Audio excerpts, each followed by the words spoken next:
Hello everyone and welcome to the Wanderer's Kitchen Garden in January.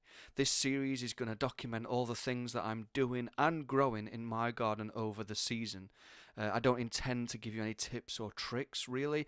I just hope that I can inspire you to get out into your own green spaces and start growing your own food or just growing some flowers to add beauty and drama to your garden. I think it's important now more than ever that we get out into our gardens, into our green spaces to enjoy the mental health benefits and to grow our own food in this incredibly difficult time that we're all going through at the moment with the cost of living crisis.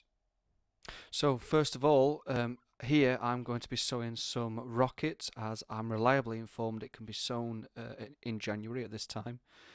Some dwarf kale, a little bit different to the kale I grew last season, which was Cavolo Nero.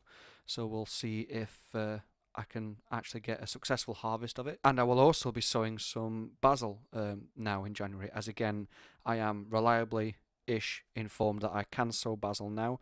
We'll see if it actually stands up to the cold that we are about to experience.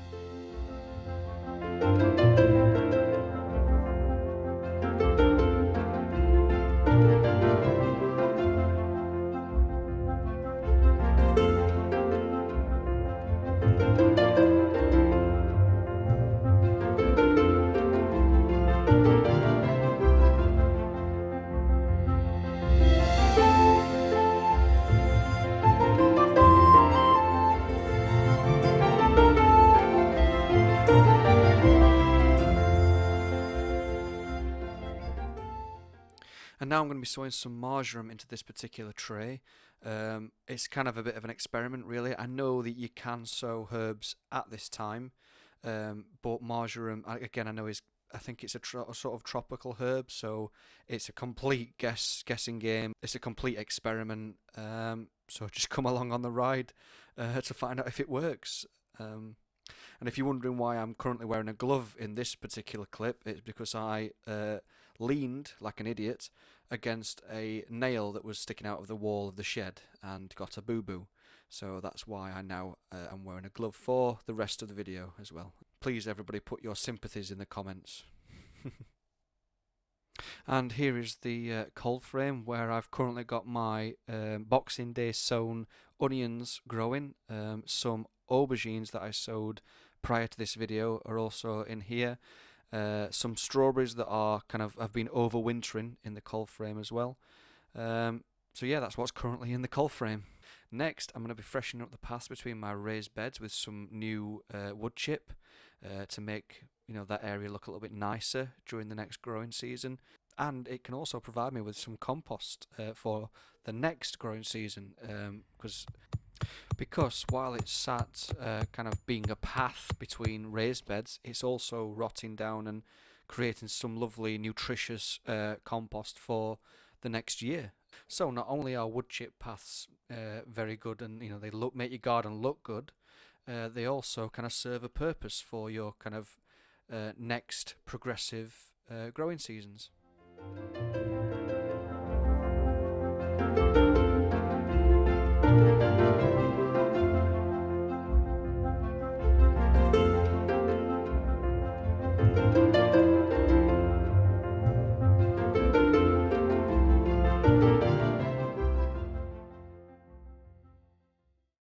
And now it's time to transplant a few flowers that last season I feel like were growing in the wrong place. And my idea for the next season is to plant a lot of flowers on the in my front garden and have the back garden for veg growing with a few sort of pollinator friendly flowers sort of dotted around, but the main bulk of the flower and the looking good part of my garden is going to be in the front. So here I am transplanting some poached eggplant, and hopefully they do quite well in the newly dressed front garden.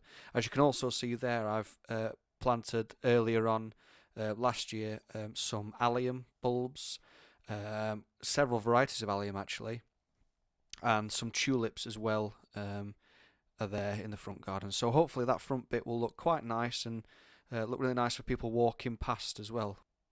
And now it comes to the relatively bigger job that I have to do in this video, which is to move my raspberry plant from its pot, where I'm kind of worried about it getting pot bound.